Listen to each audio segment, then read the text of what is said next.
2018 was a great year for horror movies, but horror fans have even more to look forward to over the next couple of years. Intriguing remakes, sequels to smash hits, and awesome original projects from beloved filmmakers are all making their way to horror fans in 2019.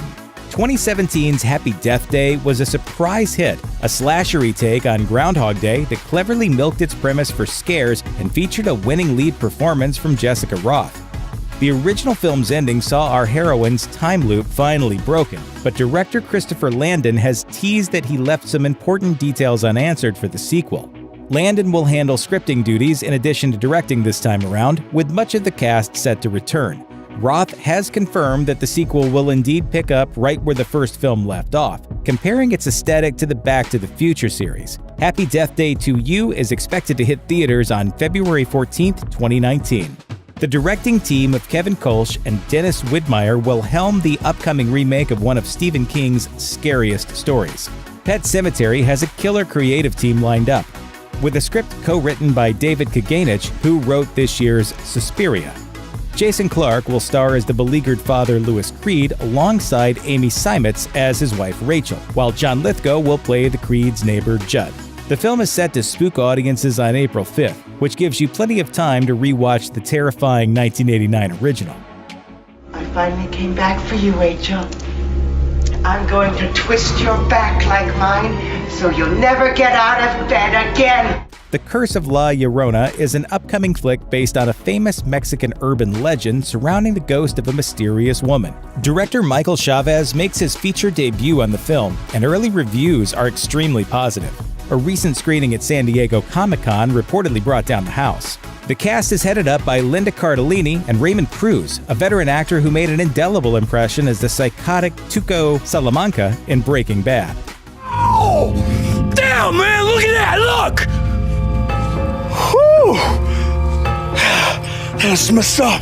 Set in the 70s, the film follows Cardellini as a widowed social worker who begins to turn up unsettling similarities between her family's own tragedy and that of a case she's investigating. It turns out that both of them may have ties to the vengeful ghost that the movie is named after. The legend of La Llorona is well known in Mexican culture, but it's all set to go mainstream on April 19, 2019. 2004's The Grudge, based on the 2002 Japanese film Ju-on, didn't exactly wow critics, but audiences were scared out of their shorts by the film's insanely creepy imagery. Next year, audiences will once again have a chance to get spooked by the vengeful ghosts in the upcoming remake. This revival holds significant promise for one good reason: the involvement of writer-director Nicholas Pesce, whose 2016 debut feature Eyes of My Mother was a masterclass in suspense and atmosphere. John Cho and Lin Shaye have joined the cast, and Sam Raimi, producing the film through his Ghost House Pictures imprint, has said that the new adaptation will draw on the source material rather than the 2004 version. Grudge is scheduled to arrive on June 21st. The Conjuring universe just can't seem to stop expanding outwards. As if the recently released The Nun and the newly announced The Crooked Man wasn't enough, a certain supernaturally possessed porcelain doll will be coming back for Annabelle 3 next year.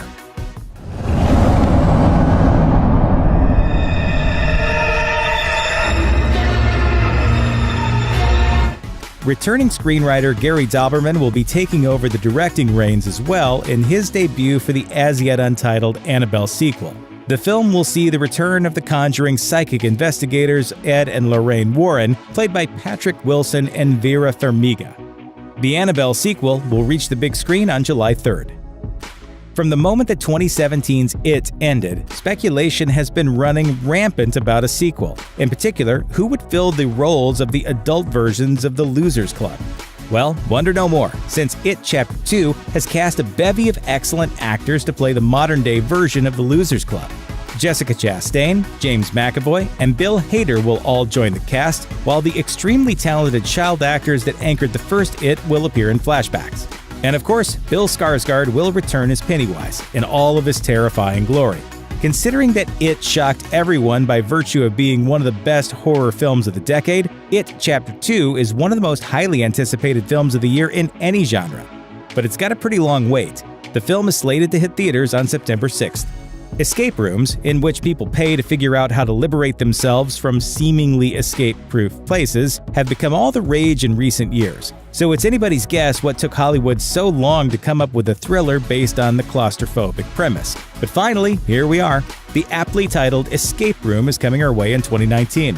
The film brings together 6 strangers who receive mysterious invitations to participate in a hardcore escape room which promises a $1 million prize to anyone crafty enough to complete its challenge. As seen in the harrowing trailer, this is a room which has ways of making sure nobody ever leaves.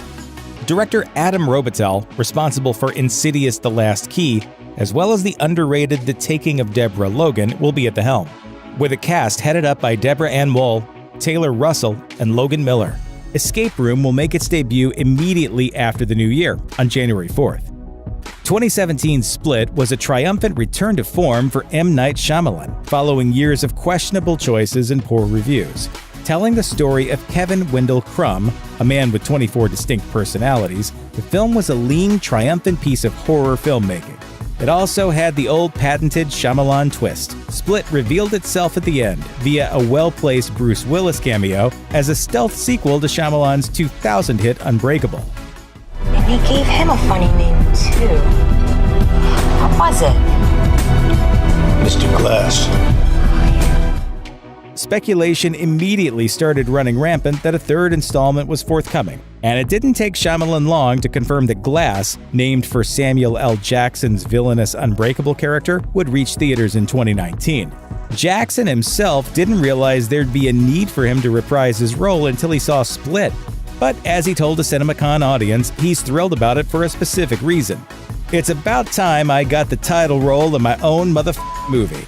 The trailer features Sarah Paulson as a psychiatrist specializing in patients who think they're superheroes. And considering the superpowered denizens of the Glass universe, she's probably bitten off more than she can chew. It appears Jackson's Mr. Glass will once again be pulling strings, manipulating Willis's David Dunn into a confrontation with the Beast. McAvoy also returns, as does Split's Anya Taylor-Joy. Glass premieres on January 18th. Ever since MGM quietly resurrected the long-defunct Orion Pictures imprint in 2014, the studio has struggled to find an identity. Once responsible for classics such as First Blood, Bill and Ted's Excellent Adventure, and Silence of the Lambs, Orion has spent the last 4 years cranking out films which have gone largely unnoticed by the general public, with a couple of exceptions like The Town That Dreaded Sundown and James Gunn's 2017 thriller The Belko Experiment. Those films were fairly well received and enjoyed relatively high profiles, and they had something else in common. They're among the studio's only horror pictures making up their post-2014 output. Perhaps MGM execs finally noticed the extreme profitability of the genre in recent years because Orion's first effort of 2019, The Prodigy, looks suitably terrifying. Nicholas McCarthy will direct the film, which looks to put a new spin on the creepy child subgenre. Plot details are thin, but the trailer looks atmospheric as all get out, and the film boasts a pretty stellar cast. We may have an omen for a new generation on our hands. Fox Studios' New Mutants, part of its Marvel X-Men universe, has had a troubled history. Originally scheduled for release in April 2018, it was first pushed back 10 months to February 2019, and then an additional 6 months to August, after a series of test screenings didn't produce the reaction the studio had hoped for. Audiences responded well to the film, but Fox had been shooting for stellar scores and decided to take extra time to make New Mutants as good as it could be. Since it will be the first true horror film of the X-Men franchise, this seems like a reasonable approach. The trailer released ahead of the film's initial release date promised a claustrophobic, creepy good time. But this is a film in which tone will be everything. The recent deal between Fox and Disney, which will likely see the X-Men, Fantastic Four, and Deadpool end up in the Marvel Cinematic Universe at some point, doesn't seem to have affected Fox's plans for New Mutants. The film will appear in theaters too soon for any cross-pollination to take place, even if any was planned. Despite rumors that the long delay and Disney deal meant the project might be shelved, it's been confirmed that New Mutants will arrive in theaters on August 2nd. Followed may sound a bit familiar at first. It's part of the new breed of found footage flick known as screen life, in which all the action takes place within the confines of computer and smartphone screens. If it seems like a cheap gimmick, consider that the well-received Unfriended and its sequel established the viability of the device as an effective storytelling tool, and the John Cho-led Searching did even better critically. And despite its similarly techie title, Followed doesn't appear to be simply capitalizing on this trend, but expanding on it. The The film stars Matthew Solomon as a controversial vlogger who specializes in the sick and twisted, who must up the ante after a benefactor promises a huge influx of cash if he can pump up his subscriber base by Halloween. He plans to get a subscriber bump by live streaming his stay in a haunted hotel, which of course does not go according to plan. Aside from its Unfriended meets 1408 premise, the film innovates by periodically breaking the immersion to take on the first-person viewpoint of whoever is watching the video clips, adding to the growing mystery of just what exactly is going on here. Followed made its debut in 2018 at the Burbank International Film Festival, where it took home the prize for Best Horror Feature, making it one of the more intriguing horror films to watch once an official release date gets announced. 2017's 47 Meters Down was a tense nail-biter of a deep-sea thriller, featuring Mandy Moore and Claire Holt as sisters who get way more than they bargained for on a shark-watching adventure in Mexico. The modestly budgeted production turned a respectable profit, so in 2019, Entertainment Studios will bring us 47 Meters Down: The Next Chapter. The sequel will feature an all-new group of characters in a Brazilian locale who run into some serious shark-based problems while searching for a lost underground city.